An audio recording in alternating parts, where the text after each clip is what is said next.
Jusqu'à ce qu'il s'allume, ouais. Celui-là, il marche aussi. Ah, bah voilà. Ah, il fallait appuyer plus longtemps. C'est à moi de... Non, je vais dire aux gens de s'asseoir d'abord. Ah oui. Mesdames et messieurs, bonjour les gens, salut. On va commencer tout doucement les présentations. Donc les gens qui sont en train de parler à côté du bar, vous êtes invités à venir écouter. J'imagine que c'est pour ça que vous êtes venus. Non? Toi, t'es juste venu boire? On m'entend Silence dans la salle. Ah, ah, ça commence déjà. Tu veux pas... Oui, c'est ça. T'as pas ta robe, hein. Pourquoi il y a une chaise ici? Allez, je te laisse présenter. Bonne chance. Hein.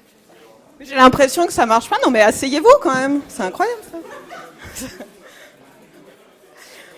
On pense qu'on est, que c'est la liberté totale, là. Allez, hop là. On s'assoit. Bonsoir. Je vais commencer. Ça va certainement conduire à ce que je cherche à produire dans des conditions qui seront plus satisfaisantes. Donc, bienvenue à la soirée d'appel aux dons, de lancement de la campagne de dons de la Quadrature du Net. Donc, Laurence Blisson, moi je suis du syndicat de la magistrature, j'ai à peu près... Oh là là, merde alors.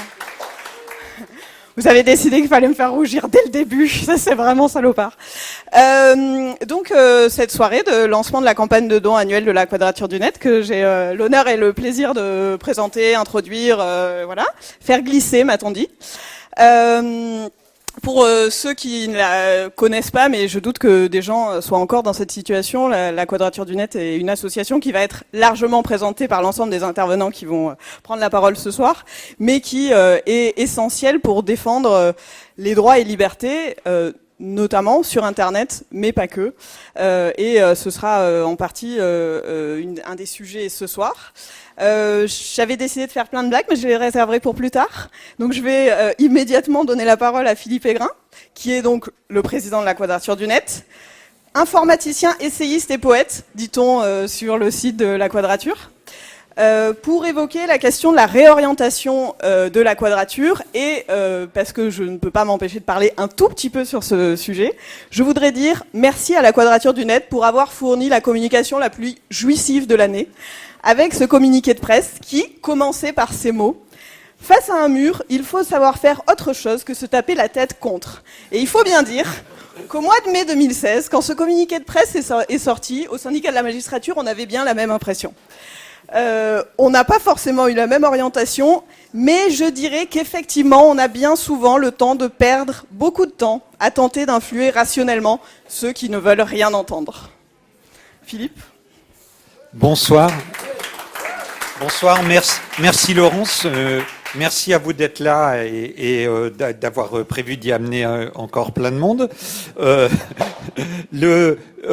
Donc, je dois vous présenter qu'est-ce qui s'est passé dans la période depuis notre dernier lancement de campagne, mais en fait, il faut que je remonte un peu plus loin. Et puis, les événements, la fâcheuse habitude de pas accepter de se caler sur les années civiles.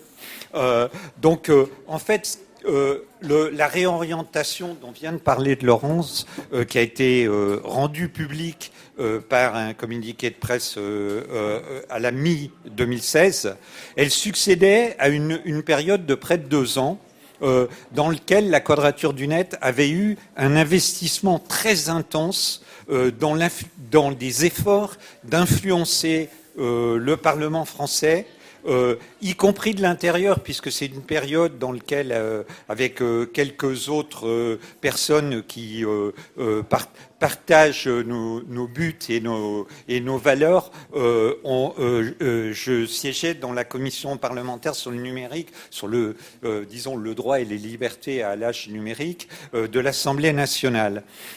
Cette période, ça a été une période dans les milieux littéraires où je navigue, on caractériserait l'activité de la Quadrature comme ayant reçu un succès d'estime. Hein. Ça veut dire que toutes les fois qu'il fallait recueillir l'avis de penseurs hétérodoxes sur une nouvelle saleté qui sortait et qui paraissait porter atteinte aux droits fondamentaux, eh bien on venait nous solliciter.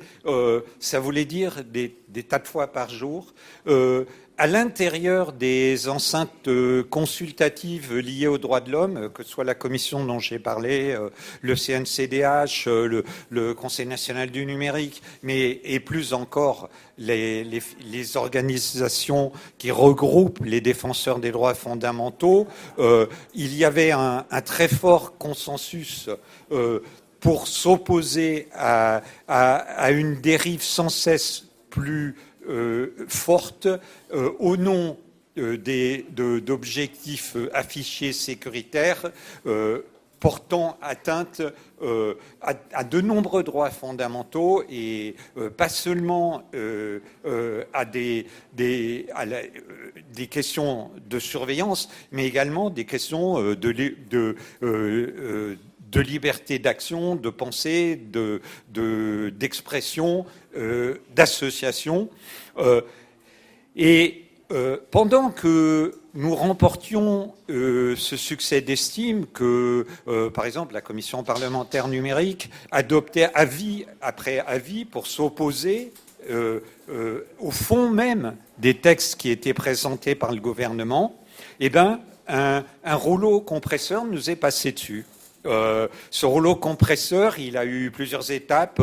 La loi sur la prévention du terrorisme à l'automne 2014, la loi renseignement adoptée en juillet 2015, l'état d'urgence dont je vous rappelle que c'est une aimable plaisanterie dans le cadre de laquelle nous vivons toujours après que notre président enfin celui de la République française en tout cas, ait décidé de reconnaître explicitement qu'il s'était servi de l'état d'urgence pour museler les écologistes pendant la COP 21. Donc, il y a eu, après l'état d'urgence, je veux dire les états d'urgence constituant un grand état d'urgence permanent, la déchéance de nationalité, disons, une victoire par renoncement au pire. Dans cette même période, il y a eu également la constitution de coalitions très larges, dans lesquelles souvent la Quadrature du Net a joué plutôt un rôle de facilitateur que d'organisateur directement. Et puis, comme quand même on sentait que le rouleau compresseur nous passait dessus, on a commencé à mettre en œuvre une contestation juridique des textes adoptés. Il y a eu un moment clé quand même qui a été l'acceptation par le Conseil constitutionnel de la loi renseignement. Et bien quand même, vous allez voir que malgré, pas de la non-saisine du Conseil constitutionnel sur la loi renseignement, puis vous allez voir que certains des éléments aujourd'hui sont quand même contestés. Alors, la réorientation, en quoi a-t-elle consisté ? Il a fallu un moment pour l'expliquer. C'était que nous renoncions à nous focaliser sur le travail influence dans le Parlement, à faire des efforts démesurés pour faire passer de 28 à 86 le nombre des députés qui rejettent une loi liberticide, à faire passer de 6 à je ne sais pas combien, mais un tout petit nombre, les députés qui votent contre une nouvelle loi d'état d'urgence, et en plus à constater que les quelques députés qui s'engageaient courageusement étaient littéralement piétinés par leurs collègues, d'autant plus violemment qu'une partie de ces collègues éprouvaient quand même étaient un peu gênés aux entournures de ce qu'ils avalaient jour après jour pour rester dans le cadre d'une possible reconduction de leur mandat. Alors, nous avons décidé de dire ce n'est pas à cette destination-là que nous allons travailler. Nous allons travailler, poursuivre la mission fondamentale de la Quadrature, d'expliquer aux citoyens et de leur donner des outils pour agir sur les questions de droit dans l'espace et l'âge numérique, mais nous allons le faire sans agir directement tout le temps à l'égard du Parlement français. Nous allons aussi réinvestir l'action au niveau européen qui avait connu une période avec la fin du règlement sur la protection des données et de l'ancien paquet télécom, une période un peu fin de période et où nous n'avions pas vraiment trouvé à l'époque la façon de remettre un levier qui fait bouger les choses. Alors, quand nous avons fait ça, il y a eu un petit choc parce que je crois qu'il y a un certain nombre des gens qui soutiennent la Quadrature du Net, surtout ceux qui ne sont pas directement impliqués dans son travail, qui la soutiennent pour que la Quadrature du Net fasse des choses pour défendre leur liberté. Et il y a eu un doute sur le fait que dans les nouvelles conditions ouvertes par l'orientation, ça se poursuivrait. Et je crois que nous sommes en mesure aujourd'hui de donner des indices très forts du fait que non, ça n'a pas rendu plus facile au gouvernement de faire passer de nouveaux rouleaux compresseurs, bien au contraire. Regardez ce qui est en train de se passer autour du fichier des titres électroniques sécurisés. La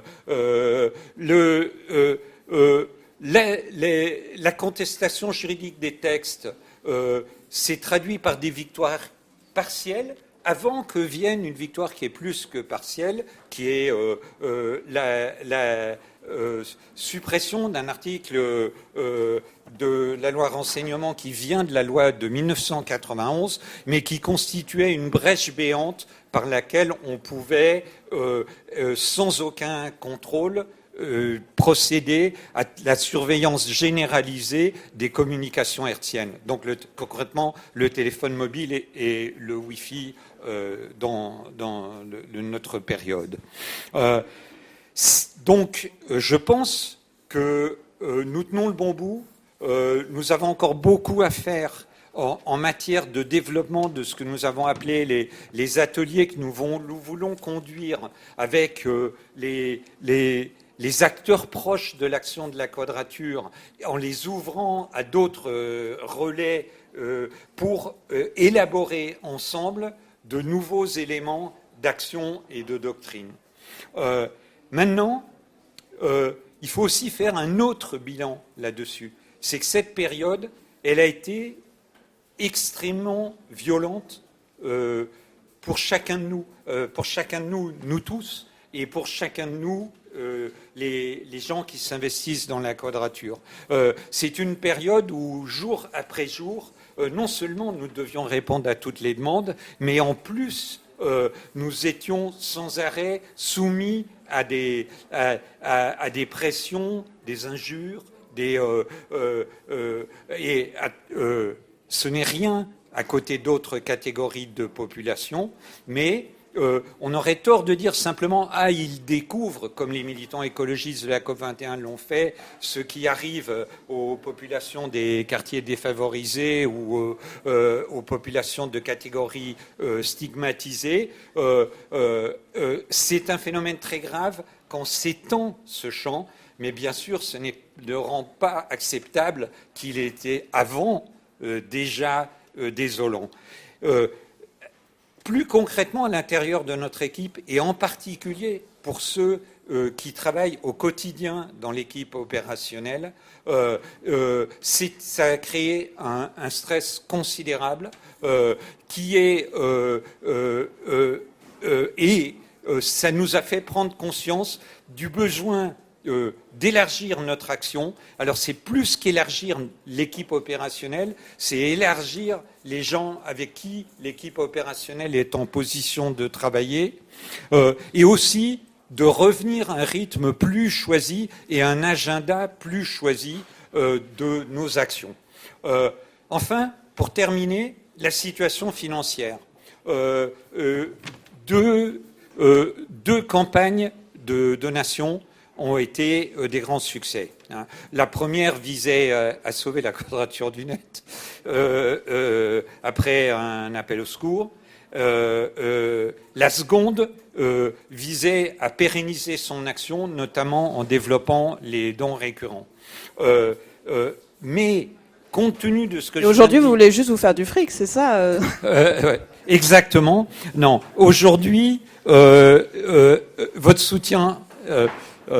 C'est dommage d'avoir une modératrice qui devine d'avance ce que vous allez dire et qui vous fait un croc en jambe juste à ce moment. Mais donc, je voulais prendre ma part, c'est tout. Votre soutien est de plus en plus nécessaire pour que j'ai toujours une des choses que j'ai personnellement injectées dans la Quadrature, c'est que la Quadrature du Net ne sera pas une organisation qui pourrit la vie de tous ceux qui y militent au nom du fait d'essayer de construire un monde plus agréable. Et ben, si on veut que ça puisse continuer à fonctionner comme ça, et même je dirais que ça redevienne que cet objectif difficile qui n'est atteint dans presque aucun groupe militant puisse le devenir, on aura besoin des moyens de travailler dans un cadre plus large. On aura besoin de recruter, comme vous le verrez, une personne supplémentaire. Nous ne voulons pas devenir énormes, mais nous avons besoin de prêter plus d'attention à des questions qui relèvent de la gestion d'une équipe et de l'organisation du travail quotidien. Mais surtout, nous avons besoin d'avoir les moyens de démultiplier notre action. Et je vous remercie d'avance du soutien que vous y apporterez.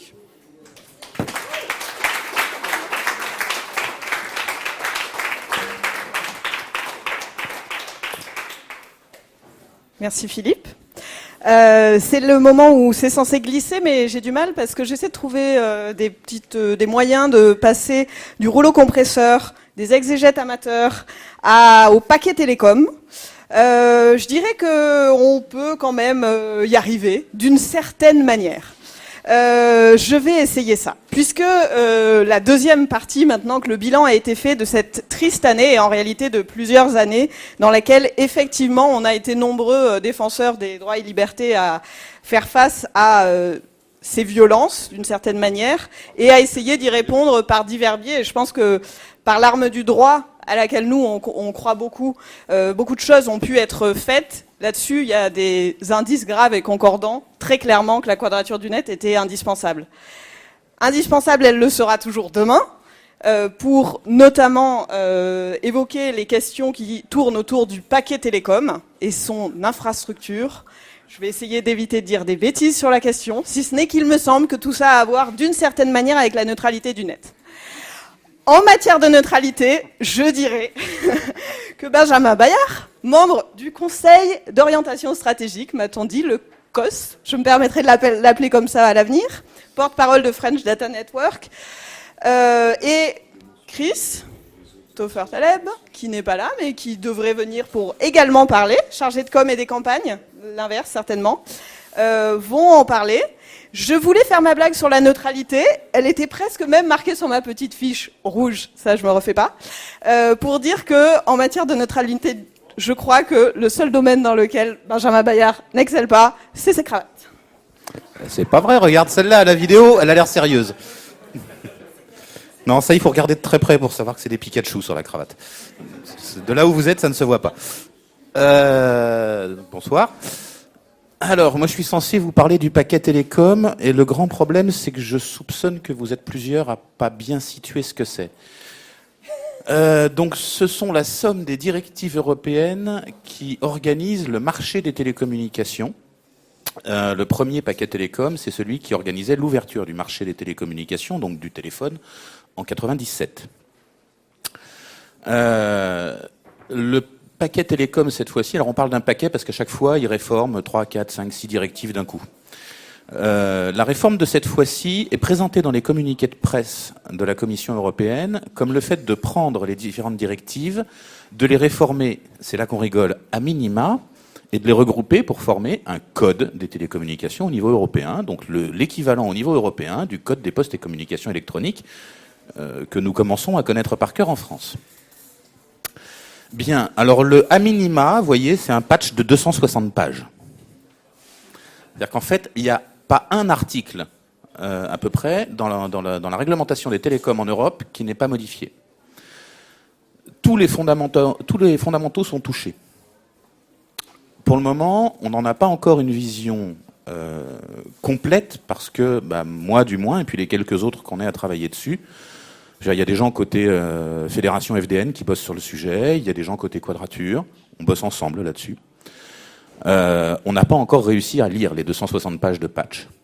En revanche, d'autres que nous qui les ont lus et qui nous ont un peu guidés, nous ont montré les éléments les plus importants, les plus sales dans le texte. Et il y a du sévère. De ce qu'on en comprend, l'objectif est de permettre la concurrence libre et non faussée au niveau européen entre 3 ou 4 opérateurs. Pas 3 ou 4 opérateurs par pays, 3 ou 4 opérateurs par Europe. Vous voyez ? Donc en fait, la concurrence libre et non faussée, c'est de conserver Deutsche Telekom, Orange, peut-être Telefonica. Mais British Telecom, il était candidat, mais c'est-à-dire qu'ils sont plus près de la porte que de l'augmentation, donc ils ne devraient pas rester. Mais l'idée, c'est ça. Les fondamentaux du paquet télécom, c'est ça. C'est bien évidemment... Enfin, on arrive à lire la source du lobbying, vous voyez, ça se voit dans le texte. C'est beaucoup poussé par Orange, c'est beaucoup poussé par British Telecom, c'est beaucoup poussé par Deutsche Telekom, c'est beaucoup poussé par Telefonica. Je pense que Belgacom n'a pas la puissance de feu pour.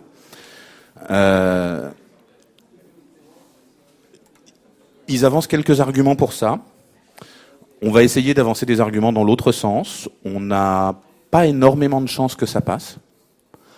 Mais c'est important de documenter.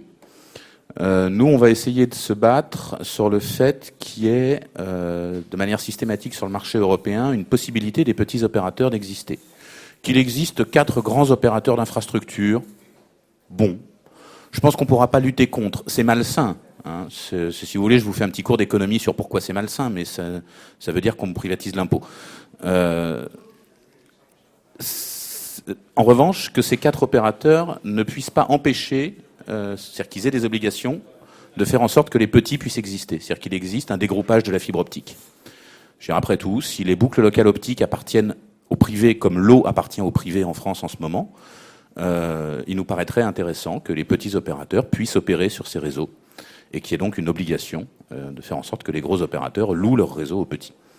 On va plutôt œuvrer dans ce sens-là, essayer d'empêcher le cadeau fait en centaines de milliards d'euros à échelle de l'Europe aux grands opérateurs. Je pense qu'on n'y arrivera pas. On soulignera le point, on luttera contre, mais je ne me fais pas d'illusions. Donc on s'engage probablement pour 18 à 24 mois de boulot, puisque les premières discussions avec Bercy vont avoir lieu la semaine prochaine, où on enverra au minimum une note indiquant notre position sur le sujet. Il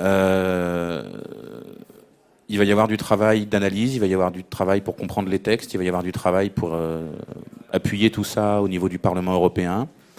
Il va y avoir un gros travail de coordination avec l'ARCEP, parce que le mode de régulation choisi pour le moment au niveau européen torpille le travail de ces 20 dernières années à l'ARCEP. C'est-à-dire que le marché en France, qui nous paraît terriblement fermé au niveau de la Commission européenne, il est jugé terriblement ouvert. Beaucoup trop. Voyez-vous, on a dit concurrence libre et non faussée, ça ne veut pas dire 600 opérateurs, quoi. C'est bon, on va arrêter. Ça veut dire 3. Déjà 4 dans le mobile, c'est un de trop, vous voyez. C'est un peu ça la tendance. Donc voilà, on va avoir énormément de boulot sur ce dossier-là. Je tiens à souligner que moi je travaille dessus au moins autant en tant que président de la fédération et membre du groupe de travail sur la régulation des télécoms dans la fédération FDN que comme membre du conseil d'orientation stratégique de la Quadrature. Il y a un enjeu clé, c'est-à-dire que les réseaux, des réseaux qui appartiennent uniquement à 3 ou 4 grands groupes sur lesquels les petits opérateurs n'interviennent pas, ce sont des réseaux qui finissent en joint venture avec Apple et Google. Je vous laisse imaginer l'informatique de rêve que ça développe et comment ça vend de l'espoir. Donc c'est essentiel comme combat, le fait qu'on arrive à obliger les réseaux à rester ouverts. Ouais, et d'ailleurs, une grande partie de ce combat va devoir se faire différemment de ce qu'on a pu avoir l'habitude, enfin ce que les anciens bénévoles, les gens de soutien permanents, les personnes qui ont... C'est mieux comme ça, vous m'entendez? Oui, je m'entends aussi, c'est marrant. Donc il y a les méthodes d'action d'activistes qu'on a pu avoir jusqu'à présent arrivent à une certaine limite. C'est qu'aujourd'hui, quand on va voir des députés européens, des membres de la Commission européenne, etc., des fois on se retrouve face à des gens qui ont l'habitude de nous voir, sur 4, 5, 6 sujets.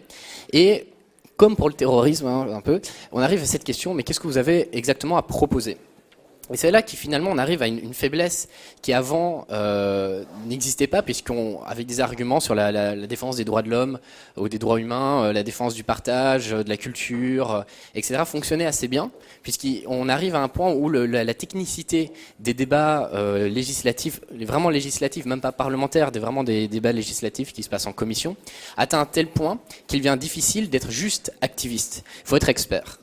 Et des experts, on a dans les membres de la fédération FDN, on en a genre tous les fournisseurs d'accès associatifs, on en a dans la Hackerspace, etc. Et c'est avec ces experts-là qu'on aura besoin de travailler. Parce que finalement, la fédération FDN, jusqu'à présent, a fait beaucoup de réseaux, a un groupe de travail qui travaille sur le paquet télécom et qui travaille sur les sujets plus législatifs. Et la Quadrature du Net est plutôt un groupe d'action, un groupe d'activistes. Et on peut se rejoindre sur ce travail du paquet télécom et se rejoindre à cet endroit-là pour arriver avec une vraie proposition, une vraie vision de l'Internet, de le type d'Internet qu'on aimerait avoir. Et c'est avec ça qu'on peut réellement créer une différence face aux arguments des grands opérateurs.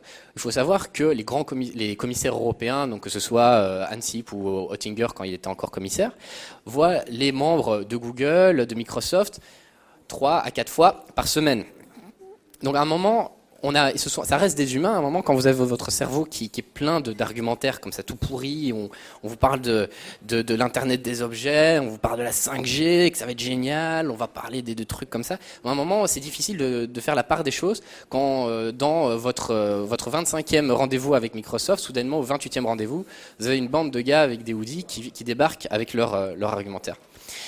C'est le véritable enjeu qu'on a en fait sur cette nouvelle campagne sur laquelle on va travailler, c'est de pouvoir proposer les choses différemment, parce que il faut toujours pouvoir avoir un train d'avance. Les méthodes activistes de faire des pétitions, de faire des lettres ouvertes, de faire des communiqués de presse, ça reste important en termes de communication, mais en termes d'action, c'est plus là que ça se trouve.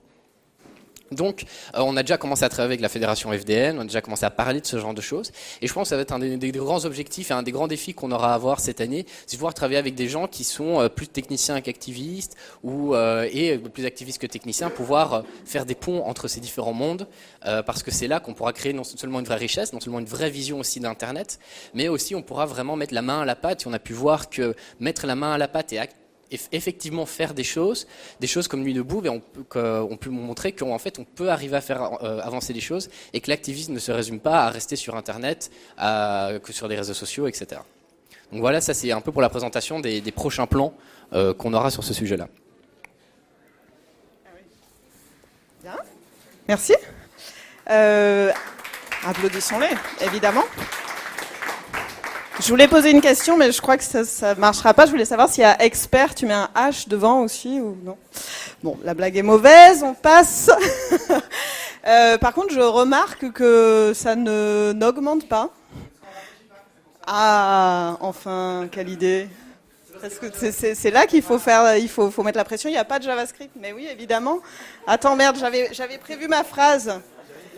Il faut des modèles de login toutes sans JS. Non, je sais pas. Je crois que je suis la seule à n'avoir pas compris cette phrase qui a été dite préalablement au début de... Voilà. Ah ouais, non, mais bon, on le voit toujours pas. Ok. En fait, ceci est juste une peinture, un truc. C'est... Ok. Alors,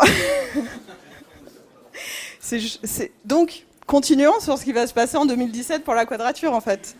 Et notamment pour parler de la défense des libertés à l'ère numérique. Pour ça, j'appelle Benjamin Sontag, qui est également membre de ce fameux COS, trésorier, je crois que c'est lui qui a le fric derrière, d'une certaine manière, ingénieur et gérant d'une société d'hébergement Linux, mais ça je crois que tout le monde le sait aussi, et Léa, Léa Caillère-Falguerac, qui fait l'analyse juridique et politique à la Quadrature, et donc qui vont parler de toute une série de questions. Je vais essayer d'éviter de dire les choses avec un mauvais accent anglais, donc je ne vais pas les dire. Vous allez pouvoir parler de e-privacy, chiffrement, blocage et autres petits plaisirs. Merci. Bonsoir. Oui, donc, il se passe beaucoup de choses dans la défense des libertés à l'ère numérique. Je ne sais pas si vous avez remarqué d'ailleurs qu'au début de la Quadrature, on disait la défense des libertés dans le numérique ou liberté numérique. Et on a fini par dire la défense des libertés à l'ère numérique. Et si on considère que l'ère numérique c'est aujourd'hui et qu'on s'en fout un peu, on pourrait dire que juste la Quadrature, c'est une association de défense des libertés. Parce que le numérique est un peu partout, il est dans nos poches, il est sur nos ordinateurs, il est partout dans nos vies.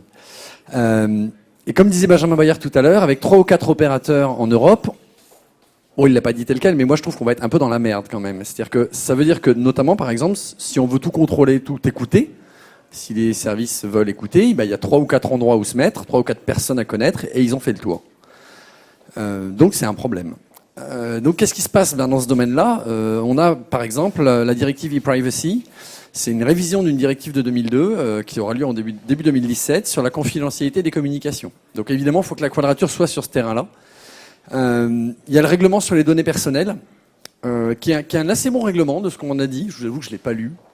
Mais le problème, c'est toujours dans les détails. C'est-à-dire que c'est pas tant le fait d'avoir un règlement bien écrit qui va essayer de protéger les données personnelles des citoyens, que de voir les CNIL européennes, à travers le BEREC, qui est le regroupement des CNIL européennes, se faire, excusez-moi l'expression, bourrer le mou par l'ensemble des entreprises privées, qui essayent de dire, ah oui, mais l'application de cette bonne directive, vous voyez, on va le faire comme ça. Et donc, le problème, c'est que les lignes directrices pour reposer par les CNIL européennes sont un peu catastrophiques. Donc, c'est là où on se rend compte qu'il faut que la Quadrature soit là aussi. Il y a aussi, vous avez peut-être entendu parler du Safe Harbor. Le Safe Harbor, c'était la réglementation européenne qui disait comment les sociétés américaines, par exemple, avaient le droit de prendre des données des citoyens européens et de les mettre aux États-Unis. Et d'avoir votre go. Donc, Facebook, Twitter, Amazon, Microsoft, les GAFA, comme on dit, et les autres. Ils avaient le droit de faire un peu n'importe quoi. Puis le problème, c'est que la Cour de justice de l'Union européenne est passée par là, c'est la plus haute Cour de justice. Et puis elle a dit, ouais, mais cette directive, elle est mal écrite, elle est mal faite, elle ne donne aucune garantie aux citoyens européens sur la protection de leurs données personnelles, donc elle l'a annulée, telle qu'elle. Donc vous imaginez bien que les Microsoft, les Google et compagnie, ça a été panique à bord, et ils ont un peu poussé le Parlement européen à réécrire des morceaux de ça, et ça a donné un truc qui s'appelle le Privacy Shield, qui est pourrave. Très clairement, il est pourrave. Il dit aux opérateurs américains, alors faut que vous vous auto-certifiez, comme quoi vous auto-certifiez, comme quoi vous êtes des gentils, comme quoi vous faites attention aux données personnelles, comme quoi vous respectez la réglementation européenne sur les données personnelles quand vous les envoyez aux États-Unis, etc. Donc évidemment, c'est un bullshit total. Bullshit, ils comprennent aux États-Unis ça. Et c'est du caca de bœuf, de la bouse. Donc, et alors, par exemple, il y a quasiment aucune voie de recours. Voilà. Et donc, typiquement, contre ce genre de choses, genre, il y a pas de voie de recours. Eh bien, les exégètes amateurs, dont on n'a pas parlé trop ce soir, nommément, mais en gros, c'est le regroupement. Ils en parleront après. C'est le sujet d'après, c'est cool. Donc, les exégètes amateurs, suspense pour tout à l'heure, et Digital Rights Ireland vont attaquer ça devant la CJUE à nouveau, en se disant, vous avez fait un second texte, c'est pas grave, on va encore lui mettre une balle. Donc, vous voyez, il y a du boulot. Et dernier point, donc, le chiffrement. Les blocages des sites web. On voit par exemple dans le chiffrement les États français et allemands. Donc Monsieur Cazeneuve à nouveau sur le terrain de l'attaque des libertés. On ne saura jamais le dire assez. Monsieur Bernard Cazeneuve met en péril nos libertés fondamentales. C'est important de le rappeler à chaque fois. Ils essayent de demander à l'Europe d'interdire les messageries chiffrées, typiquement sur nos téléphones, des trucs comme Signal, des trucs comme Telegram. Ils veulent dire voilà, on veut imposer aux opérateurs de ces messageries de pouvoir fournir les messages. Donc en gros, c'est plus des messageries chiffrées. Donc c'est un problème. Donc là aussi, il faut qu'on arrive à être sur le terrain européen et français là-dessus. Et dernier point, le blocage des sites. Alors ça, en France, c'est un sport national. Au début, il y a eu quelques petits trucs un peu timides. Maintenant, dans toutes les lois, quasiment toutes les lois françaises qui sortent, à chaque fois, il y a un bout qui dit alors on va parler de ça. Puis en fait, puis si ça se passe pas bien, on peut bloquer les sites qui correspondent sans intervention du juge. Loi suivante, on parle d'un autre sujet, réglementation des débits de boissons. Et puis s'il y a un problème, il faut pouvoir bloquer les sites qui respectent pas sans intervention du juge. Et donc on se retrouve avec un pays où on peut censurer à tout va. Le dernier exemple en date, c'était avec les lois terrorisme, où ils peuvent bloquer les sites web, donner une liste aux opérateurs, et puis ces opérateurs bloquent les sites web, cette liste est secrète, même si je vous avoue qu'à la Quadrature, on a eu des fuites. Donc merci au personnel de Place Beauvau qui nous ont donné les documents. Donc on peut constater si ça se passe bien ou pas, mais globalement, les citoyens n'ont pas moyen de voir ce que leur État censure. Donc ayez confiance, comme dit le serpent Shere-Khan. Les blocages de sites web sont pour votre bien, braves gens. Et donc, qu'est-ce qu'on fait de tout ça ? Qu'est-ce qu'on fait de tout ça ? Léa, aide-moi. Mais qu'est-ce qu'on fait de tout ça exactement ? Donc beaucoup trop de sujets que vient d'aborder Benjamin. Beaucoup trop de sujets sur lesquels il va falloir se mobiliser. Et en effet, on peut pas être partout. On n'arrive pas à, là, plus le paquet télécom en plus les autres sujets. Là, vous voyez, il y a beaucoup de choses. Mais donc, on a décidé d'inclure ça aussi dans notre réorientation, dans la façon dont on va agir. Et on a envie d'aborder les sujets de façon plus posée, d'inclure les gens dans les décisions stratégiques, comment on va mener telle campagne, etc. Pour vous citer des exemples, en gros, pour vous expliquer un peu concrètement qu'est-ce qui va se passer dans les prochains mois, concrètement comment la Quadrature va gérer pour faire face à toutes ces thèmes horribles qui sont des affronts aux libertés fondamentales dans l'ère numérique. Et par exemple, le 10 décembre, donc si je calcule bien, c'est dans un mois jour pour jour, donc sortez vos calendriers s'il vous plaît, aura lieu un atelier sur les données personnelles, la confidentialité, la vie privée. Un atelier, du coup, c'est ce genre de format qu'on a voulu développer au moment de la réorientation. C'est à peu près pour n'importe qui et tout le monde, c'est-à-dire la personne qui êtes intéressé, qui suivez la Quadrature depuis longtemps, intéressé par les données personnelles, par la protection de notre vie privée, par la confidentialité dans les communications électroniques, ou alors des gens beaucoup plus calés sur la question. On invitera aussi des gens qui réfléchissent là-dessus depuis des années, des praticiens, des universitaires, etc. Et tout ce beau monde, on se réunit, on planche pendant une journée, un week-end, et on planche sérieusement pour non seulement réfléchir ensemble aux positions de la Quadrature sur ces questions, et aussi donc sur ces questions de vie privée, confidentialité et données personnelles, avec un focus évidemment sur, Benjamin le mentionnait tout à l'heure, par exemple la directive e-privacy, qui est un gros enjeu là, qui va apparaître en début 2017. Nous, on bosse déjà à fond dessus, mais plus, c'est pas encore très visible, c'est plus par des rendez-vous et par des rendez-vous avec la commission pour l'écriture du texte qui devrait sortir en début 2017. Mais à partir de 2017, par contre, il va y avoir beaucoup de boulot à faire pour nous tous. Et on a besoin de mains, de beaucoup de mains, pour aller dans les institutions, pour aller au Parlement, pour aller à Bruxelles, et pour faire en sorte que donc en fait, ça va être un règlement, on vient de l'apprendre, que ce texte qui encadrera donc la confidentialité et la sécurité de nos communications électroniques, enfin c'est pas rien quand même, soit pas trop pourri à la fin. Voilà, donc gros enjeu là-dessus. Cet atelier, ça va être pour ça. C'est-à-dire non seulement on va réfléchir aux positions de la Quadrature là-dessus, mais surtout, on va essayer de développer ensemble les stratégies que va devoir mettre en œuvre la Quadrature face à cette directive, face aux futurs textes ou lois ou je sais quoi, pas mécanismes contre le chiffrement qui vont apparaître à l'échelle européenne ou française. Quelle stratégie on va mettre en place ? Donc une stratégie institutionnelle. Et là, il n'est pas question qu'on reste juste clip opérationnel à bosser et à faire des allers-retours à Bruxelles, etc. Il faut que ce soit, on a besoin juste de beaucoup plus de monde. Il faut qu'on se réempare du sujet, qu'on soit tous capables de s'emparer du sujet et de se dire non, mais attendez, là, ça concerne mes communications électroniques, ça concerne ma confidentialité, ma vie privée. Donc c'est bon. Je vais me former sur la question et je vais demain à Bruxelles me motiver sur la question. Voilà, dans les institutions. Ça, c'est la stratégie institutionnelle. Je ne peux pas vous dire exactement ce qu'on va faire demain, puisque ça va être à créer avec vous le 10 décembre. Et à côté de ça, évidemment, la stratégie grand public. Comment on va faire pour...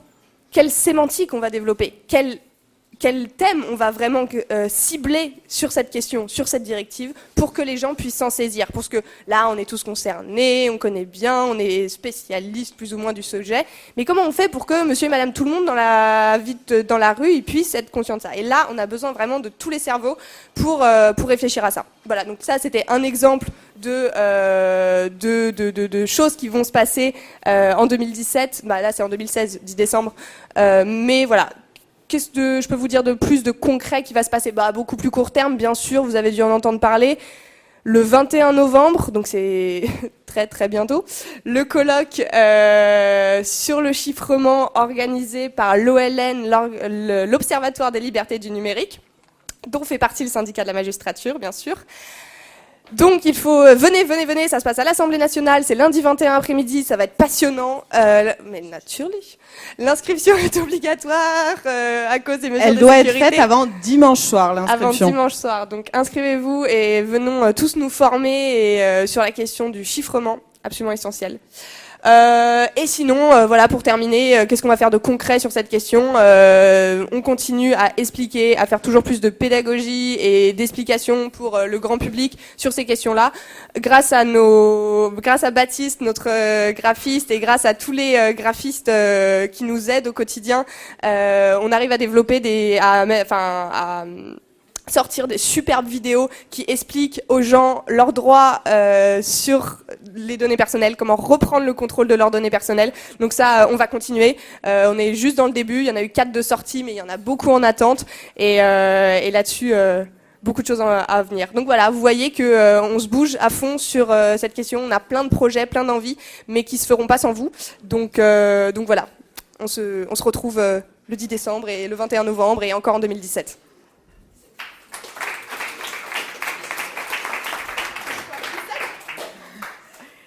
Je trouvais que Bernard Cazeneuve avait vraiment mis du temps à venir dans cette soirée. Je comprenais plus où j'étais, mais je vois que la cerise sur le gâteau, le Bernard Cazeneuve over the top, est tout de même là. J'ai essayé de faire une blague, mais ça marche pas. Bon, on va continuer donc sur la question des droits d'auteur et du copyright. Et je dirais que c'est une question sur laquelle j'étais personnellement bien moins impliquée à titre personnel, mais je me suis rendu compte qu'en fait je pouvais totalement avoir une façon de relier à ce sujet, parce que ça pouvait absolument rentrer dans mon champ lexical personnel, puisque j'ai noté que sur la question de la directive droit d'auteur, il serait beaucoup question de voisins vigilants et de police privée. Et là-dessus, tout à coup, je me sens beaucoup plus proche. Donc, pour parler de droits d'auteur et de copyright, mais j'ai l'impression que c'est la même chose, mais peut-être je me trompe totalement, Lionel Morel, membre du même COS, je viens de dire une grosse connerie là. Pas plus que d'habitude, ça me rassure. Donc conservateur à la BDIC et cofondateur de Savoir Commun, et Adrienne Charmé, qui n'est pas seulement une tweeteuse complètement compulsive, mais également chargée des campagnes et de la communication, et l'un va certainement avec l'autre. Alors, moi je termine un peu ce petit tour d'horizon pour essayer de vous expliquer pourquoi c'est important de nous soutenir pour qu'on puisse continuer à agir sur le terrain du droit d'auteur et du copyright. Alors il vaudrait mieux de dire nous on agit aussi sur la question du partage de la connaissance et du partage de la culture. C'est un peu dans l'ADN de la Quadrature du Net depuis le début. Si on fait un petit peu d'histoire, en 2008, rappelez-vous, l'État français prend une des lois les plus absurdes de tous les temps, la loi Hadopi. Et en réaction, le corps social a produit la Quadrature du Net. C'est comme ça que la Quadrature du Net est née, en fait. Elle est née en réaction à cette absurdité qu'est la loi Hadopi. Donc aujourd'hui, on est en 2016. La Hadopi est toujours là. La Hadopi est toujours là. Elle est toujours là. Elle a même eu son budget augmenté cette année pour remonter à peu près à son plus haut niveau. C'est un des plus grands reniements qu'ait fait le gouvernement par rapport à ses engagements initiaux. Il nous avait dit qu'il supprimerait la Hadopi et qu'il engagerait une vraie réforme sur les questions de droit d'auteur pour enfin prendre en compte la question du numérique. Ça n'a pas été fait. Et nous, en fait, on pense que c'est absolument essentiel de continuer à agir sur ce sujet, parce que la situation, si vous voulez, à Hadopi, c'est vraiment l'arbre qui cache la forêt. La situation s'est beaucoup aggravée ces dernières années. Par exemple, vous avez peut-être vu que les juges en justice ont bloqué des sites comme The Pirate Bay ou T411, et on l'avait critiqué, nous, en disant que c'était aussi une forme de censure qui s'était instaurée là par voie judiciaire. On a aussi, justement, tu parlais des polices privées, on a quelque chose d'extrêmement pernicieux qui s'est répandu sur les plateformes, qui sont en fait comme des choses comme YouTube, si vous voulez, qui règlent les questions de droit d'auteur avec des systèmes automatisés, qui sont en fait des algorithmes, des robots, qui scannent en permanence les contenus pour retirer en fait les œuvres protégées qu'ils repèrent. Et on a des tas de personnes comme ça qui essayent de créer, qui essayent de faire par exemple des commentaires de films, qui essayent de créer des choses avec de la valeur ajoutée, et qui tous les jours en fait se font censurer par ces robots avec de très peu de moyens de recours.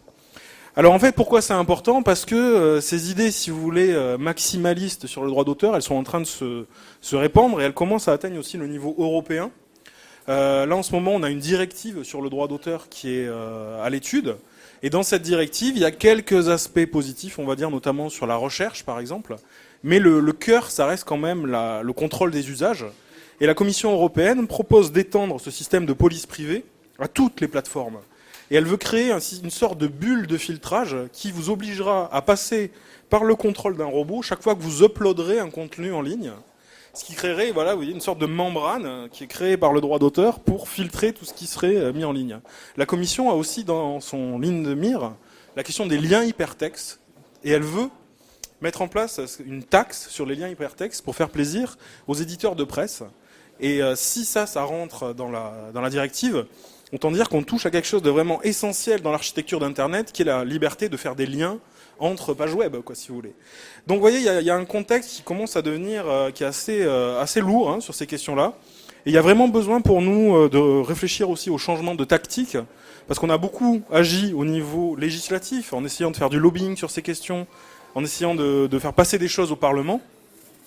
Mais on s'est souvent heurté à un mur aussi. Par exemple, on a beaucoup agi, vous savez, dans la loi numérique, pour essayer de faire reconnaître ce qu'on appelait les communs numériques, la capacité, voilà, à pouvoir partager des choses et les protéger.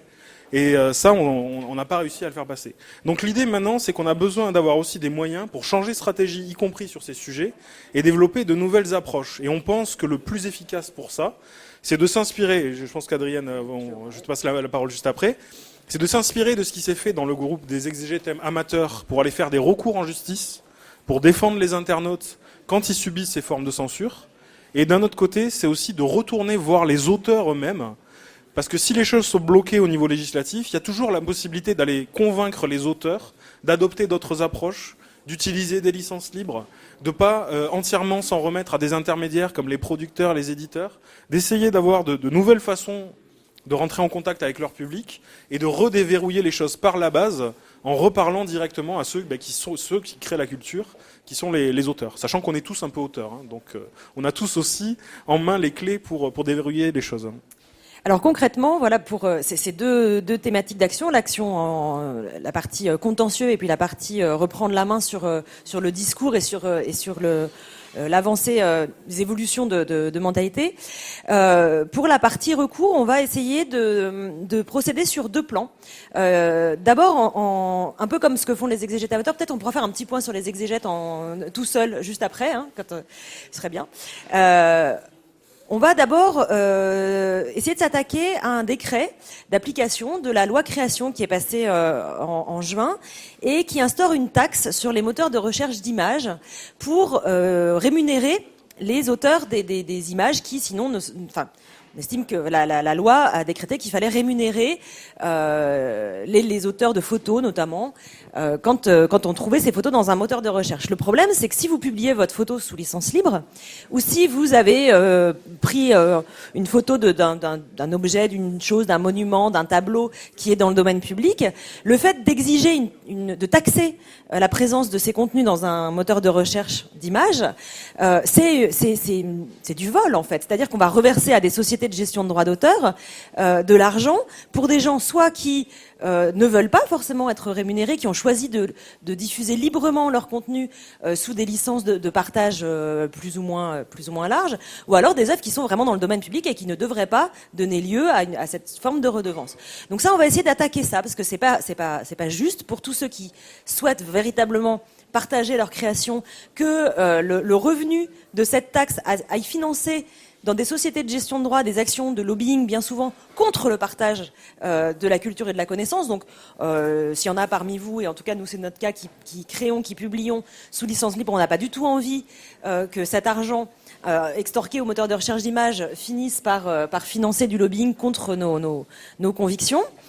Autre type de contentieux qu'on voudrait mettre en place, c'est d'aller attaquer justement ces robots copyright, d'aller contester et apporter de l'aide aux créateurs qui se font supprimer leurs vidéos, qui se font bloquer des accès à YouTube ou à d'autres plateformes.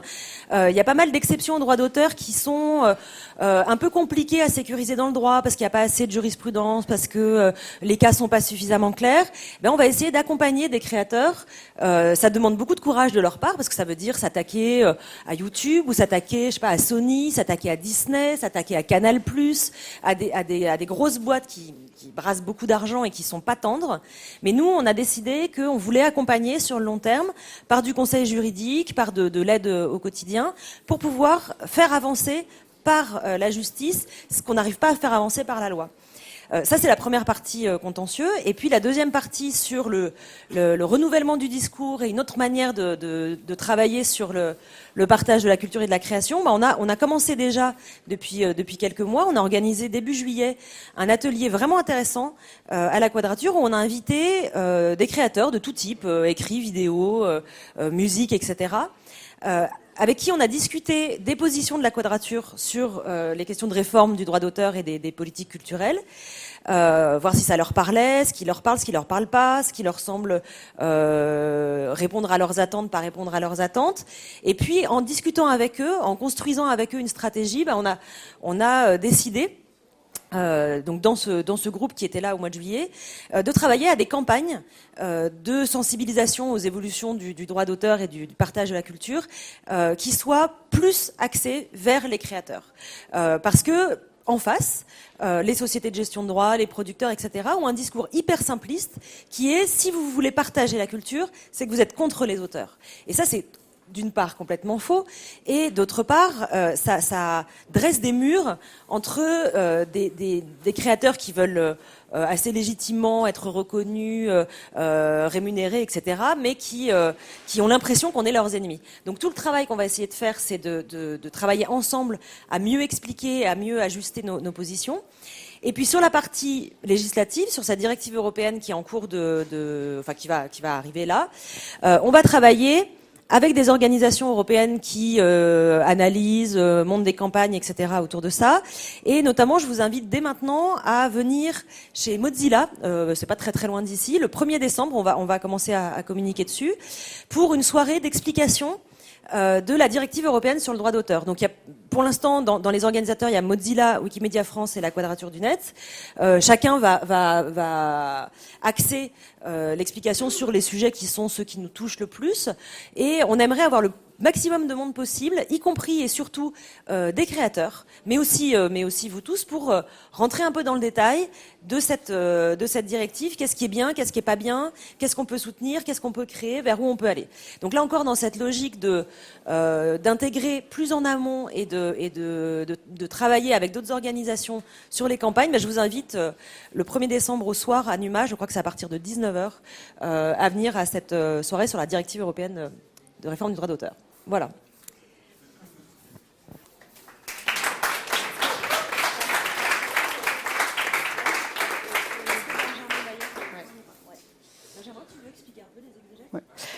Alors je crois qu'on va faire un point sur ce que sont les exégètes amateurs, au-delà d'une petite injure bien popularisée qui a été largement utilisée contre son auteur. Alors on va partir de l'endroit d'où sort le nom. C'était pendant les discussions calmes et constructives à l'Assemblée nationale sur la loi renseignement, vous voyez, ou dans le fatras de choses méchantes que notre fureur de l'intérieur, Bernard Cazeneuve, déversait sur pas mal de députés. Il a essayé d'expliquer que, alors il y a eu plein de méchanceté contre les opposants à la loi, d'expliquer que tout ça était relevé d'une forme de fascisme de la pensée. Enfin, on en a pris plein la gueule quand même. Il expliquait que nous défendions les thèses du FN. C'est bien connu. Les fachos sont pour les libertés individuelles, c'est de notoriété publique. C'est vrai que c'était pas sympa. Oui, non, pas gentil du tout. Et en fait, dans ses commentaires les plus soft et qui se voulaient cinglants, parce que quand on est comme ça dans du fight méchant, il expliquait que les gens qui écrivaient des choses sur sa belle loi étaient des exégètes amateurs et qui faisaient des commentaires de mauvaise foi. Au départ, nous, vous voyez, la petite équipe qu'on a montée, qui s'est montée avec 5-6 personnes au départ, entre des gens de FDN qui avaient repéré que peut-être on pouvait utiliser une décision de la CJUE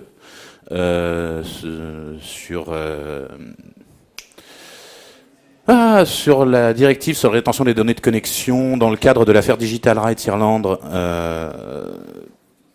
Donc on pouvait utiliser ça pour attaquer les décrets d'application de la loi programmation militaire. Donc vous voyez, on partait sur un truc assez simple, finalement. On voulait attaquer un décret d'application d'une loi. On a détecté ça quand le décret est paru. Alors comme toujours, les décrets pourris, ils sont publiés pendant les vacances, donc c'était le 26 décembre, pour que tout le monde puisse le voir. De même que les décrets pourris sur le fait de ficher tout le monde sont publiés la veille d'un week-end de pont. C'est normal, tout ça c'est l'usage en France. C'est la démocratie apaisée. Et donc, comme on avait déjà commencé à bosser sur les décrets de la loi programmation militaire et qu'on avait commencé à s'emparer de 6 ou 7 autres sujets à ce moment-là, dont la loi renseignement, Bernard Cazeneuve nous a fourni un nom. Ah, c'est Jean-Jacques Urvoas, oui, je mélange tout, c'est Urvoas. C'est vrai qu'il a des mots plus soft. Il faut rendre à César ce qui est à César. Il faut rendre au ministre de la Justice ce qui est à notre féal chevalier. Et donc, oui, c'est Jean-Jacques Urvoas qui nous a donné ce nom-là. Enfin, il essayait de nous insulter comme ça, et on a pris le nom pour nous. Alors, au dernier pointage, mais il est ancien, le dernier pointage, il doit avoir 2 ou 3 semaines, et l'air de rien, ça fait un delta. On intervient sur 18 dossiers différents, on en est à 59 mémoires transmis à la justice. Ils y ont pris goût. Je suis même plus capable de tout vous lister sans me tromper entre ceux qu'on a rendus publics et ceux qu'on n'a pas rendus publics. Voilà, il y en a qu'on n'a pas publié parce que quand on intervient en soutien, enfin quand on a typiquement un individu qui décide de monter au fight sur un sujet et qu'on décide de porter le dossier avec lui, on publie pas les mémoires, ou peu, ou pas systématiquement, ou pas sans son accord. Et donc il y a des affaires sur lesquelles on rédige les mémoires pour les copains qui montent au fight. Et il n'y a pas notre nom dessus, il n'y a pas écrit la quadrature. On intervient sur des dossiers qui touchent de manière systématique soit à la rétention des données de connexion par les opérateurs, soit à la surveillance généralisée de la population, soit aux questions de protection des données personnelles, soit au fichage. Voilà, la dernière décision en date, c'est qu'on allait commencer à travailler très sérieusement sur comment attaquer le fichier monstre, comme il s'appelle maintenant. On a plein d'anecdotes rigolotes. Je ne sais pas si vous voulez les plus drôles ou les moins drôles. Dans les plus drôles, il y a les recours contre les décrets d'application de la loi renseignement où on s'est merdé. On a commis une erreur de débutant. On a noté la date de publication du décret et puis on a dit bon, on a 3 mois pour l'attaquer, donc à plus 3 mois, on met la date limite pour attaquer. C'est le 12 millième décret qu'on attaque. On sait par cœur que c'est 2 mois. Mais pourquoi ce soir-là, dans la réunion, on a dit on a 3 mois, on va mettre dans le calendrier à 3 mois. Un acte manqué ou une top. Ou pas assez bu, un truc. Et donc c'est évidemment à 2 mois plus 1 jour qu'on a fait. On est tollé sur ce décret-là.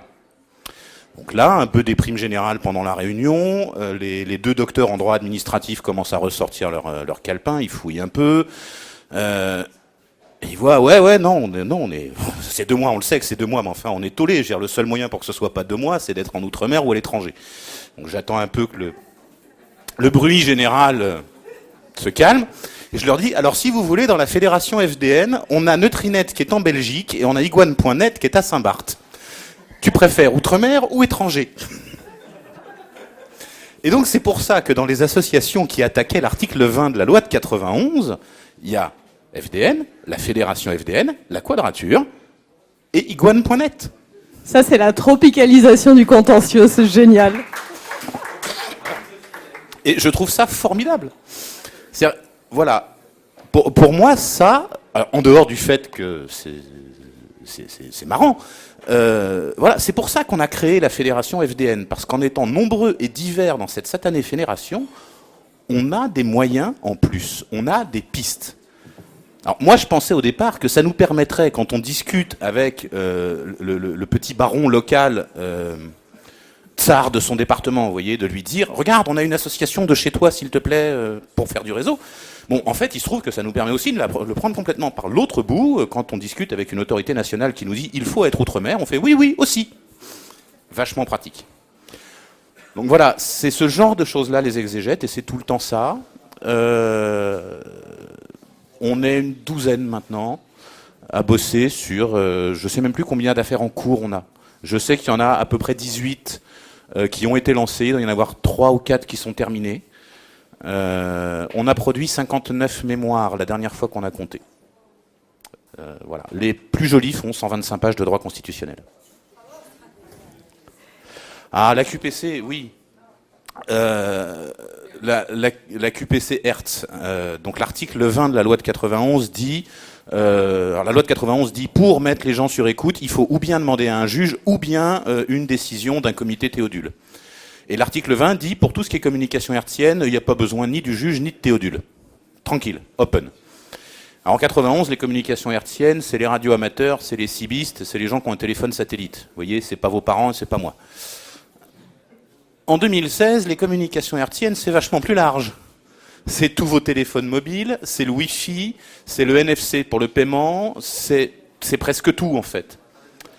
C'est l'Internet des objets, enfin c'est presque tout. Et donc cet article-là est resté dans la loi renseignement et personne ne l'a vu. Personne ne l'a vu, parce que le bout dans la loi renseignement, il dit l'article numéro poète est numéroté numéro temps. Personne ne l'a vu. Et c'est en travaillant sur les décrets d'application qu'on l'a vu, qu'on a fait, mais alors moi je le connaissais sous le nom article 20 de la loi de 91, mais dans la loi renseignement je ne l'avais pas identifié. Donc on l'a vu, on l'a reconnu, on a fait ce truc est une saleté, on a déposé la QPC avec entre autres iguane.net. L'audience, alors si vous vous embêtez, si vous croyez que le droit est un truc chiant, je vous recommande l'audience au Conseil constitutionnel. Elle dure 30 minutes, donc c'est pas très long. Patrice Pinozy, qui nous représente sur ce dossier-là, est assez bon orateur, donc ça passe bien. Le type du gouvernement qui bégaye pour essayer de répondre, ça passe bien aussi. Et il y a une question j'ai oublié son nom, Maestracci, de Madame Maestracci, membre du Conseil constitutionnel. Alors il faut repérer, elle pose sa question de manière faussement bécasse et elle le fait exprès. Je veux dire, la dame qui est membre du Conseil constitutionnel, en matière de droit, elle est tout ce qu'on peut vouloir sauf bécasse. C'est pas possible. Et elle pose sa question très, très doucement pour savoir si elle est bien sûre d'avoir compris que les associations requérantes exposent dans leur mémoire que les communications hertziennes, c'est tac, tac, tac, tac, tac, tac, tac, tac, tac, tout ça. Et que le gouvernement répond dans son mémoire que, effectivement, les communications hertziennes, c'est bien tout ça, mais qu'en pratique, le gouvernement ne fait rien de mal. Et alors, il faut bien comprendre, la question a l'air très naïve, parce qu'elle est enveloppée de « je veux être sûr d'avoir bien compris et de ne pas me tromper », parce qu'on ne sait jamais, vous comprenez, le dossier est compliqué. Le dossier est enfantin en droit. Le mot intéressant là-dedans, c'est « en pratique ». Le Conseil constitutionnel se contrefout de la pratique.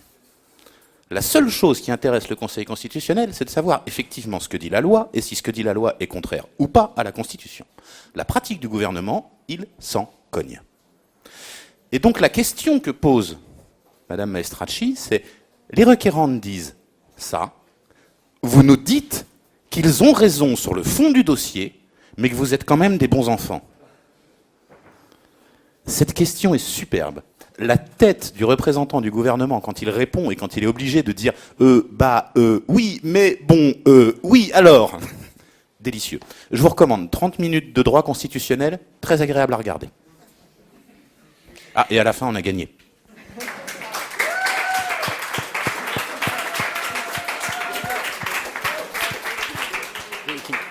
Définitivement, la meilleure défense, c'est l'attaque. Tout à fait. On en arrive à la conclusion. On arrive à la conclusion, j'aimerais qu'Okin vienne discuter, puisque absolument. Comme on arrive à la conclusion, c'est là qu'on va vous proposer, on va venir vraiment dans le fond du sujet, on vous a parlé on va faire pas mal de choses. On a fait le fond du sujet et on va aller encore plus loin dans le fond du sujet.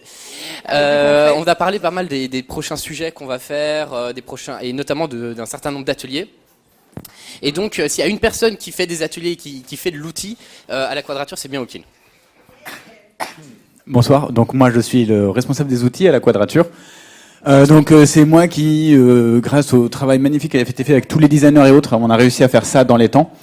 Et c'était pas forcément évident à la base. On travaille sur plein de projets. Par exemple, vous avez peut-être entendu parler de Mémoire politique ou de Mémopol, qui est un site qu'on utilise pour essayer de faire une cartographie un peu de qui sont nos amis, qui sont nos ennemis dans les démocraties représentatives. On a énormément travaillé sur ce projet-là. C'est un vieux projet de la Quadrature qu'on a vachement modernisé ces 2 dernières années, qui commence à devenir vraiment utilisable. Et quand je parle de vraiment utilisable, on est en train de réfléchir à le faire en sorte que d'autres associations que nous puissent utiliser. Et donc, par exemple, avec des projets comme Why You Know Host ou la Brique Internet, qui fournissent des solutions d'hébergement, enfin d'auto-hébergement pour des associations, pour des collectifs, on est en train de réfléchir pour intégrer ce genre d'outils là-bas. Pourquoi est-ce que ces outils-là sont super importants ? Parce qu'en fait, dans la démocratie représentative, il y a un mot qui est représentatif. Ils sont censés ces personnes pour lesquelles on vote sont censées nous représenter. Ils sont donc censés être au courant de ce qui se dit, de ce qui se fait, de ce qu'on pense, de ce qu'on a envie, de ce qu'on n'a pas envie. On est censé pouvoir interagir auprès d'eux pour faire excusez-nous, nous on pense que nos meilleurs intérêts c'est pas ce que vous pensez être nos meilleurs intérêts, et donc on veut leur faire comprendre ça. Donc avec ce genre d'outils-là, on sait quelles sont les personnes qui vont travailler avec nous. Ce sont les gens qui vont avoir des scores à 1200, 1300, 1600 points, enfin sur les instances de la Quadrature. On sait les gens qui vont travailler contre nous, qui sont les gens à moins 1700, moins 1800, moins 2000 points. Qui sont a priori les gens qui ont eu une carrière de député européen et une carrière de parlementaire français, parce que comme ça ils cumulent tout, c'est génial, on les suit tout au long de leur carrière. On les lâche pas.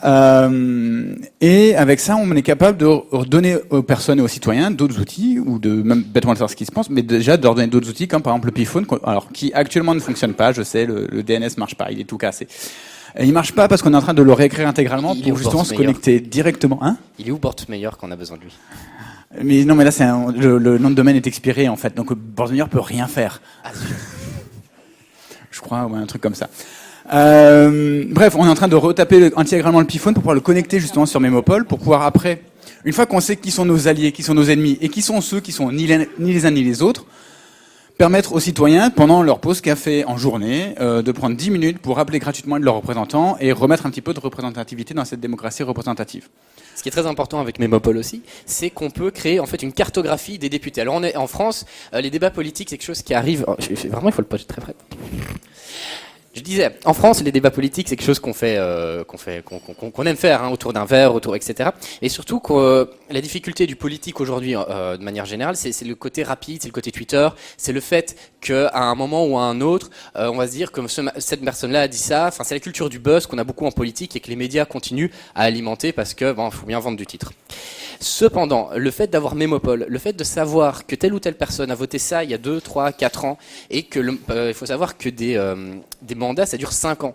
Et de voir comme l'évolution d'un personnage politique sur plusieurs années, ça permet de les cartographier. Et aussi de pouvoir comme on dit en anglais, les holding accountable. C'est pouvoir les tenir responsables de leurs actes et pouvoir augmenter le coût politique de leurs décisions. Que pas qu'ils se disent, on fait que voter, comme on a pu entendre pendant les législations sur l'état d'urgence. Et je vous parle de la première semaine de l'état d'urgence. Je vous parle pas des 6 mois qui ont suivi ou des mois ensuite qui ont suivi. Je vous parle de la première semaine de l'état d'urgence, qui était peut-être la pire semaine de ma vie. Où il nous disait maintenant on sait bien, mais il faut quand même voter. Vous comprenez bien les attentats, la difficulté du sujet qu'on devait traiter à ce moment-là, et à certains moments la faiblesse des députés devant nous prouvait qu'on ne peut pas les oublier, et que c'est à ce moment-là qu'on verra qui a été fort ou qui n'a pas été fort en politique, et pour qui on va finalement revoter ou pas. Et on a d'autres outils en route aussi. Donc du coup, oui, on est en train on a redéveloppé. Donc là, ça fait un an à peu près tout pile, 1 an et 10 jours que je travaille à la Quadrature du Net. J'ai fait tout l'état d'urgence, c'est génial, je suis arrivé avec l'état d'urgence, c'est trop cool. On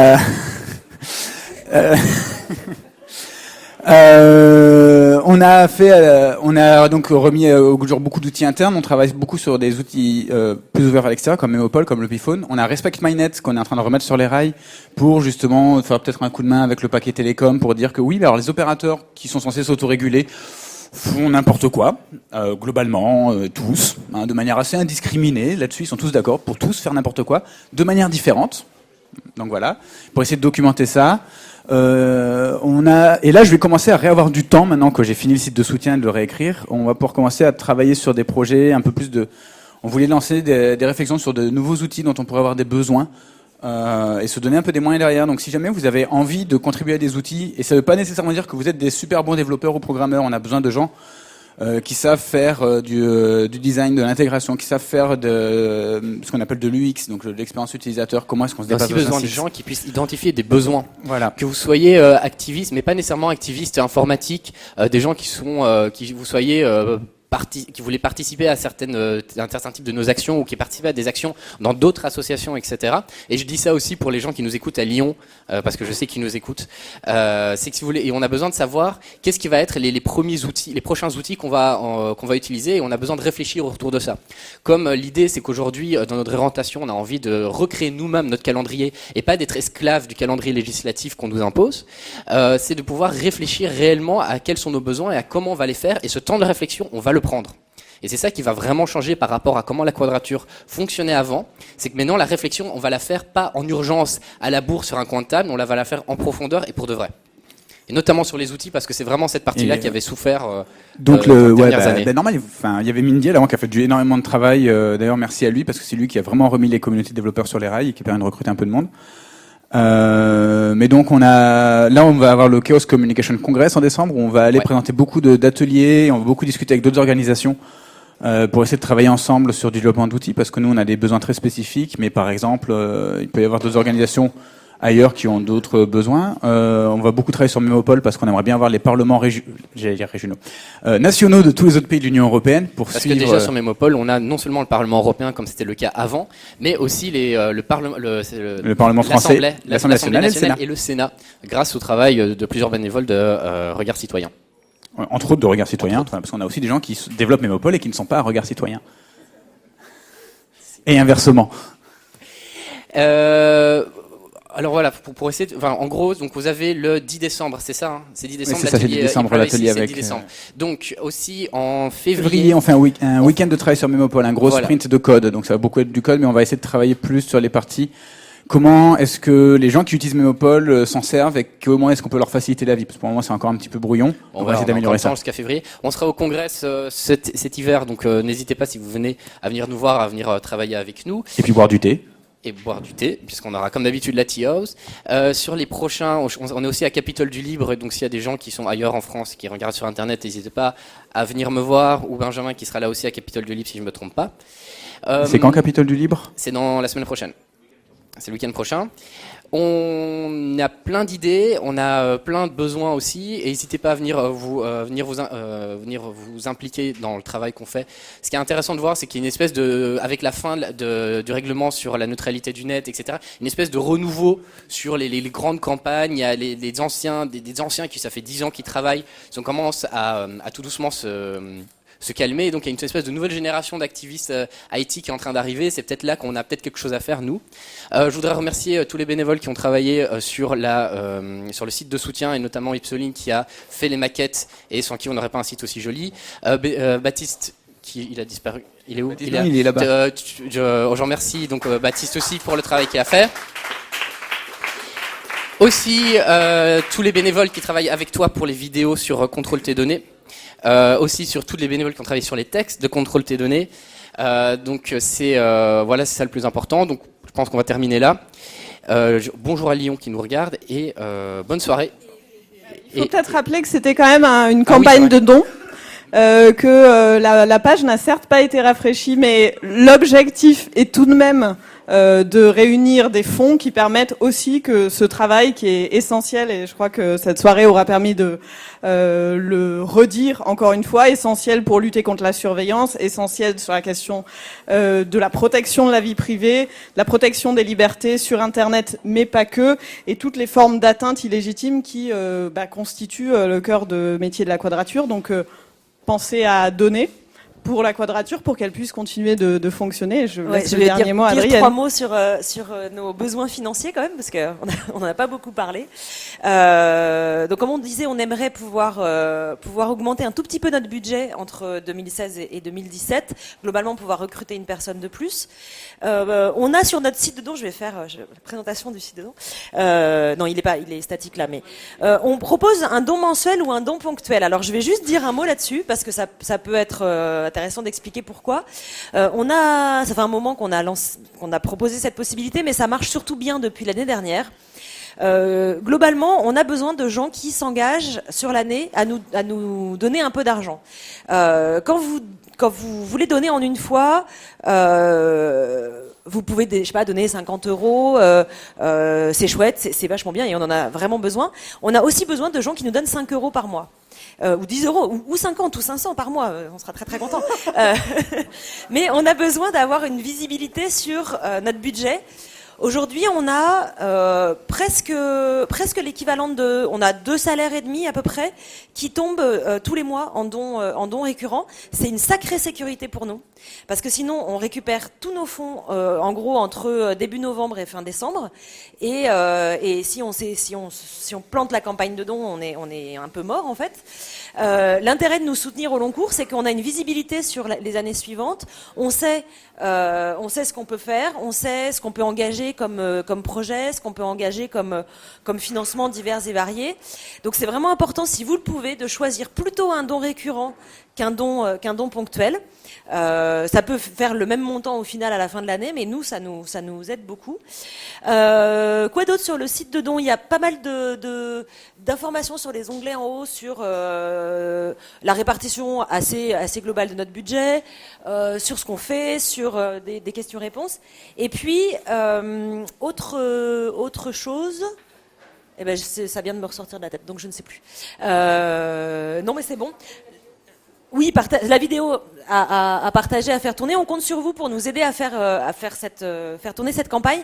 L'an dernier, on a été hyper touchés parce qu'on a démarré la campagne de dons une semaine avant les attentats du 13 novembre. Et c'était un peu compliqué après à la fois monter en opposition contre l'état d'urgence et en même temps demander de l'argent pour nous financer. C'était pour nous très compliqué à faire les deux. Puis ça pouvait être très mal compris aussi par les gens qui nous soutiennent, qu'on soit à la fois en train de taper sur l'état d'urgence et à la fois en train de demander de l'argent. Et on a vu quelque chose qui nous a beaucoup touchés, c'est que nous, on s'est concentré sur la lutte contre l'état d'urgence et on a vu tous nos soutiens faire notre campagne de dons à notre place. Dire la Quadrature, ils sont en train d'agir, ils n'ont pas le temps de s'occuper de leur campagne de dons, alors allez-y, soutenez-les, partagez, donnez de l'argent. Et on a vu les dons augmenter à mesure qu'on s'opposait à l'état d'urgence. Alors on aimerait beaucoup que ça recommence cette année. C'est pas qu'on a la flemme de s'occuper de notre campagne de dons, c'est que c'est une vraie marque de soutien, vraiment de gens qui choisissent de nous soutenir. Donc si vous pouvez participer aussi à la dissémination et à la communication autour de cette campagne, on vous en sera très reconnaissant. Voilà.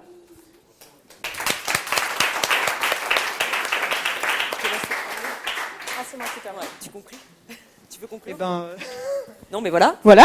Bonne soirée à tous. N'oubliez pas, ça commence ce soir, mais ça continue donc dans les jours à venir pour des dons, faire des dons et donc permettre à la Quadrature de vivre avec une sécurité et dans les libertés. Oh, c'est trop beau.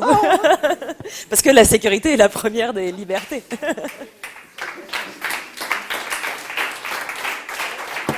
quand même magnifique.